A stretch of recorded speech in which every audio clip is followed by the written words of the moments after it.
అయితే ఇక్కడ ఒకటి సార్, ఏదైనా కానీ చాలా వరకు కూడా మీడియా ఈయన తాగే మరణించాడు అని నిర్ధారించలేదు. నమ్ముతుంది, నిర్ధారించేది ఉంది. అసలు పోస్ట్ మార్టం ఎందుకు మేడం? మీరు చెప్పేదాన్ని బట్టి చూస్తే మూలన కూర్చున్న ముసలోడు కూడా అర్థమైంది తాగి చచ్చిపోయిందని. మీడియా అలాగే చూపిస్తుంది కదా. ఎందుకంటే తన ఫోన్ లో నుంచి ట్రాన్స్లేషన్స్ జరిగాయి. ఫోన్ నా ఫోను నాకేదో జరిగింది, అదే ఇప్పుడు అదే కావాలి మేడం. నాకేదన్నా జరుగుంటది, నేను లేను, నా ఫోన్ మీరు తీసుకుని ఆడకూడదా? నేను అడిగేది కూడా అదే అడుగుతున్నాను సార్. అంటే ఆ విధంగా కూడా మీకు అనుమానం ఉంది మేడం. ఇప్పుడు ఆ ఫోన్ ది కూడా ఇప్పుడు అంత హాట్ టాపిక్ అవుతుంది. అవును, అనుమానం ఉంది. నేను అందుకే అంటున్నాను, అది పూర్తి వివరాలు ఎవరు చెప్పాలి? దర్యాప్తు అధికారులు చెప్పాలి. మీకు అనుమానాలు ఉన్నాయి కాబట్టి నేను వెళ్ళిన రోజే అడిషనల్ ఎస్పీ గారి దగ్గర కూర్చొని మాట్లాడాను. అంటే మేము దర్యాప్తు చేస్తామని అన్నారు. మొదటి రోజు నేను చేసిన రాజమండ్రి గవర్నమెంట్ హాస్పిటల్ దగ్గరికి వెళ్ళగానే నేను చేసిన మొదటి పని అడిషనల్ ఎస్పీ గారి దగ్గరికి వెళ్ళి కూర్చున్నాను. పోలీస్ డిపార్ట్మెంట్ ముందు కూర్చొని నాకున్న ప్రతి ప్రశ్నను నేను లేవనెత్తాను, అడిగాను. నెక్స్ట్ అమ్మా, ఇది నేను పర్సనల్ గా తీసుకోవడం కనుక 2 రీజన్స్ ఉన్నాయి. ఒకటి, ప్రవీణ్ పగడాలని మేము పరాయి వ్యక్తి అనుకోవట్ల, క్రైస్తవ సమాజం అంతా కూడా అతన్ని కుటుంబ సభ్యుడిగానే చూస్తోంది. ఇది ఒకటి. రెండవది ఏంటంటే, ప్రవీణ్ పగడాల చనిపోయాడు, నెక్స్ట్ నువ్వే అని పెద్ద ఎత్తున ట్రోల్ అవుతుంది నా మీద సోషల్ మీడియాలో, నెక్స్ట్ అజయ్ బాబాయ్ అని. మరి ఇప్పుడు అందరికంటే ఎక్కువగా ఆ కేసు విషయంలో నాకు ఆసక్తి ఉండకుండా ఎలా ఉంటుంది? అసలు చేసింది ఎవడు, నెక్స్ట్ నన్నే అంటున్నారు, ఎవరున్నారు దీని వెనక తెలుసుకోవాలని ఆసక్తి ఉండదా? ఖచ్చితంగా ఉంటది. ఎందుకంటే అదే పని చేస్తున్నాను నేను. ఇప్పుడు నన్ను బెదిరిస్తే ఎట్లా? అజయ్కి సిట్ నోటీసులు ఇవ్వాలి, అజయ్ని నోటీసులు ఇచ్చి పిలిపిస్తాం, అజయ్కి గట్టిగా బుద్ధి చెప్పాలి పెట్టారా అనుకోవచ్చా? క్రైస్తవ సమాజాన్ని అడగండి, ఎవరో చెప్తారు కదా వాళ్ళు. ఇప్పుడు హమారా ప్రసాద్ పేరు మీరు వినే ఉంటారు. బహుశా బార్ షాప్ లో కూర్చొని రాసినట్లున్నాడు. నోటికొచ్చిందంతా రాసి ప్రవీణ్ గారి గురించి, నెక్స్ట్ కత్తి మహేష్ గురించి రాసి, నెక్స్ట్ చచ్చేది నువ్వేరా అని పెట్టాడు తన యూట్యూబ్ కమ్యూనిటీలో, ఫేస్బుక్ లో డైరెక్ట్ గా. నేను ఇంకా చాలా విషయాలు మీతో చెప్పాలి. అసలైన నా అనుమానం మీతో, నేను చెప్పింది మీరు వినాలి ఖచ్చితంగా.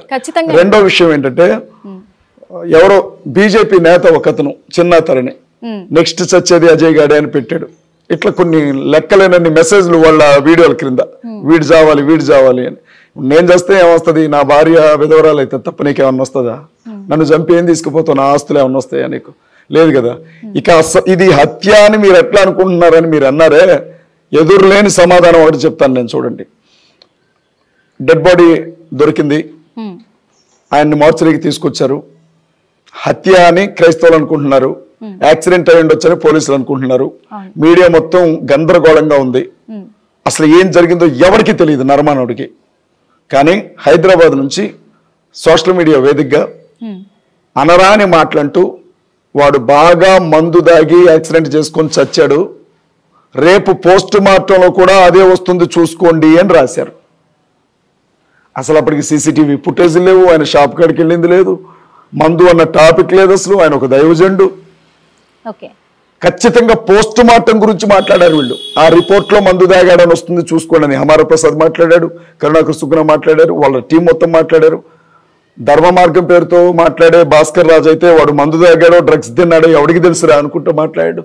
నేను అంటున్నాను, వాళ్ళ మాటలను కన్ఫర్మ్ చేస్తూ ఈరోజు మందు వీడియోలు బయటకు వస్తా ఉన్నాయి. ఎట్లా సాధ్యం అంటున్నాను నేను. మీకేమన్నా చెప్పాడా? ఆయన మీరు ఎప్పుడైనా బార్లో కూర్చొని కలిసి మందు తాగారా? ఆయనకి ఎప్పుడైనా మీరు మందు సీసాలు సరఫరా చేశారా? ఆయన మందు తాగుతాడా ఆయన భార్యకే తెలియదు, మీకెలా తెలుసు? అంటే నాకు ఒక చిన్న అనుమానం చెప్పండి. ఏం అనుమానం ఉందంటే, నేను మొన్న ప్రవీణ్ పగడాల గారు చనిపోయిన రోజు ఒక అనాలిసిస్ చేశాను. అనాలిసిస్ చేసే తరుణంలో ఒక పాస్టర్, అంటే పాస్టర్ పేరు ఇప్పుడు మీడియా ముఖంగా నేను బయట పెట్టాను, కావాలంటే మీకు తర్వాత కూడా చెప్తాను, ఆ వీడియో కూడా మీకు పంపిస్తాను, వినండి. వాళ్ళని ఫోన్ లైన్లోకి నేను తీసుకున్నాను. వాళ్ళు చెప్పిన మాట ఏంటంటే, నేను క్లియర్గా అడిగాను వాళ్ళని, ప్రవీణ్ గారికి మందు తాగే అలవాటు ఉందా? ఎందుకంటే చాలా ప్రసంగాల్లో కూడా ప్రస్తావించారు, మందు అనేది తాగకూడదు, ఒక క్రిస్టియన్ అనేది ఉంది, డ్రగ్స్ అంటే మత్తు పదార్థాలకు అలవాటు పడకూడదు అని చెప్పేసి తను చెప్పడం కూడా జరిగింది. అలాంటిది మరి ప్రవీణ్ గారికి మందు అలవాటు ఉందా? ఎందుకంటే మందు తాగే తూలుతూ బండి నడుపుతున్నాడు అని చెప్పేసి ఫుటేజ్ బయటకు వస్తుందండి అని చెప్పేసి అడిగాను. అడిగితే తను ఒక మాట చెప్పారు, కొన్ని చెప్పారు నాకు ఆధారాలు కూడా. తను కూడా ఏమన్నాడంటే, అనుమానం ఇది ఖచ్చితంగా హత్య జరిగి ఉంటుందని అంటున్నాము, కానీ ప్రవీణ్ గారు ఎప్పుడైనా కానీ సువార్త ప్రకటించే అంతసేపు మందు జోలికి వెళ్ళడు.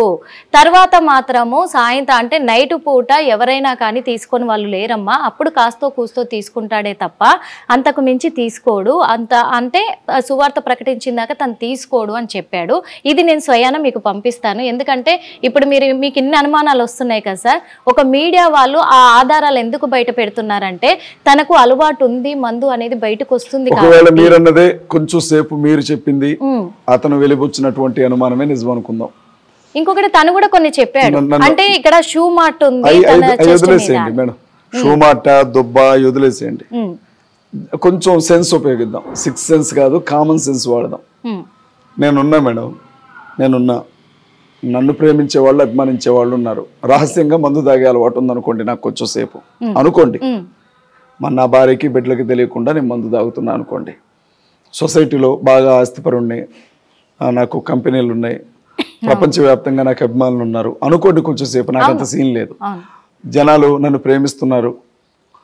అట్లాంటప్పుడు రోడ్డు మీద వెళుతూ నాకు మందు తాగాలనిపించింది. డిప్రెషన్ తట్టుకోలేకపోయా.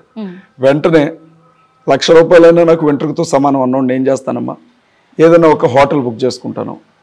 హోటల్లోనికి వెళ్ళి వెయిటర్కి 1000-2000 ఇచ్చి నాకు కావాల్సిన మందు తెప్పించుకుంటాను. ప్రశాంతంగా సైలెంట్గా కాలు మీద కాలేసుకొని తాగి మత్తు దిగేదా అక్కడ పడుకొని అఫీషియల్గా వెళ్ళిపోతాను. రోడ్డు పక్కన లిక్కర్ షాప్ దగ్గరికి వెళ్తానా, కనపడ్డ లిక్కర్ షాప్ దగ్గరికి వెళ్ళి కొనుక్కొని పోతా ఉన్నానా? ఆయన ఏమన్నా గుడ్లు వేసుకున్నాడా మేడం? ఆయన మీరు చెప్పింది కరెక్టే. నేను ప్రవీణ్ కుమార్ గారు దేవుడు అని నేను అనట్లా, కానీ అతని స్థాయిని గుర్తించండి దయచేసి. అది ఎట్లా పాసిబుల్ అంటున్నాను నేను. అందుకే మరి కొంతమంది క్రిస్టియన్సే చెప్తూ ఉన్నారు కదా సార్, తనకు అలవాటు ఉంది అంటే ఎక్కడ అనుమానం వచ్చిందంటే తను జర్నీ చేస్తున్నారు కదా, అలసిపోయి ఏమన్నా మందు తీసుకొని ఉంటారు అనే అనుమానం వీళ్ళు చెప్పే ఆధారాల వల్లే వస్తుందన్నట్టు. ఇప్పుడు ఎవరైతే చెప్పారో ధైర్యంగా మీడియా ముందుకు వచ్చి చెప్పమనండి వాళ్ళని అదే మాట. ఖచ్చితంగా సార్, ఎందుకంటే ఆయన డైరెక్ట్ గా నేరుగా కూడా అక్కడికి వెళ్ళాడంట. ఏది తన మరణం జరిగిన ప్లేస్. నేను ఒక విషయం చెప్తున్నానమ్మా, అంట అన్నదానికును వచ్చాడు అన్నదానికి చాలా దూరం ఉంటుందమ్మా. 3 రోజులు అక్కడే ఉన్నాను, ఇది కన్ఫర్మ్ స్టేట్మెంట్. ఇది అక్కడే ఉన్నాడంట అంటే అనుమానం. అది ఎందుకంటే నన్ను ఒక మాట చెప్పనండి, లైవ్ గా కూర్చోలేదు కాబట్టి ఆన్లైన్ లోకి తీసుకున్నాను. నేను ఒక మాట చెప్తానమ్మా, ఇవాళ నోటుకొచ్చినట్లుగా మాట్లాడే ముందు ఆయన గురించి మిమ్మల్ని అనట్లేదు తల్లి, తప్పుగా అనుకోకండి, ఆయనతో చెప్తున్నాను. అదే విషయం వచ్చి మీడియా ముందు చెప్పమనండి. మరి ఆయన ఫ్యామిలీ ఫ్రెండా, లేకపోతే కో పాస్టరా, ఆయన కలిసి ఎప్పుడైనా తాగారా, లేకపోతే ప్రవీణ్ పగడాల గారు తాగుతుంటే ఆయన ఎప్పుడైనా మందు తీసుకొచ్చి ఇచ్చాడా, లేకపోతే ఏమన్నా స్టఫ్ తీసుకొచ్చి ఇచ్చాడా తెలియాలి కదా మనకు కూడా. తెలిస్తే అసలు ఈ గొడవ ఉండదుగా. అన్న ఆధారాలు పెట్టుకుని దొంగతనంగా ఫోన్లో మాట్లాడడం ఎందుకు? ఎదురుగా రావచ్చు కదా డైరెక్ట్గా. ఖచ్చితంగా అంతే కదా మేడం.